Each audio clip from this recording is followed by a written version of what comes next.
tartibimizda bugun juda ko'p masalalar, o'ndan ortiq qonun loyihalarini ko'rib chiqishimiz kerak. E'tiboringizga havola etilayotgan qonun loyihasi O'zbekiston Respublikasi Prezidentining qator farmonlari va qarorlarida belgilangan vazifalarni amalga oshirish uchun partiyamiz fraksiyasining bir guruh deputatlari tomonidan ishlab chiqilgan. Qonun loyihasi nodavlat notijorat tashkilotlarini konstitutsiyada belgilangan faoliyat erkinligi kafolatlarini yanada mustahkamlash uchun ishlab chiqarilgan. Nodavlat notijorat tashkilotlari faoliyatini qo'llab-quvvatlashga qaratilgan qonun loyihasini kirityapmiz.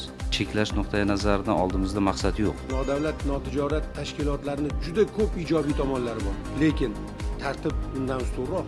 Buni tartibga solish juda ham to'g'ri bo'lgan. Bu qonunni qo'llab-quvvatlashimiz kerak deb o'ylayman. Bu qonun loyihasini biz tashabbus qilishimizni jamiyatdagi tartib, milliy taraqqiyotni eng muhim ustuvor maqsad sifatida belgilagan bir partiya sifatida biz uchun juda ham muhim. Homiylik degan institut umuman bizning qadriyatimiz. Bu qadriyatni tartibga solish kerak. Xayriya qutisini undan foydalanish tartiblari buzilganligi aniqlandi. Uning ichida pul ham bordir. Ana uni taqdiri nima bo'ladi?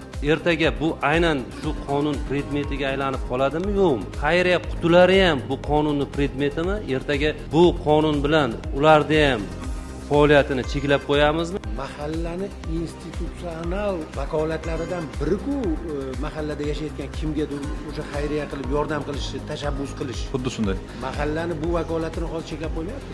Qaysi jinoyat xavfi paydo bo'lyapti? Agar mana shunda shunaqa jinoyatdan bo'lib qolishi mumkin degan savol tug'ilyapti. Teoriyli yaxshi, lekin uni nazorati chetda qolib ketadi.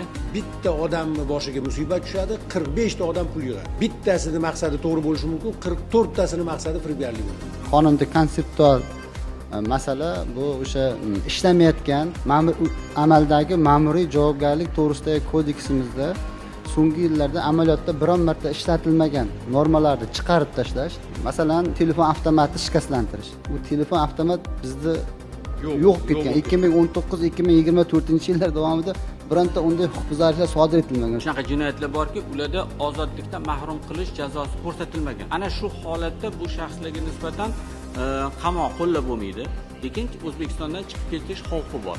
Ana shu holatlarda majburlov chorasi qo'lib O'zbekistondan chiqish taqiqlab qo'yiladi. Eksport salohiyatini oshirish bo'yicha biz vazirlikka parlament so'rov jo'natganmiz. Dastlabki javobi qo'mitaga ma'qul bo'lmadi, chunki vazir o'rinbosari qo'l qo'ygan javoblar to'liq ochilmagan. Korrupsiya mamlakatimizni rivojlanishi uchun juda katta to'sqinlik qilayotgan muammolardan biri sifatida e'tirof etilmoqda. Korrupsiya davlatga va hokimiyatga bo'lgan ishonchni susaytiryapti.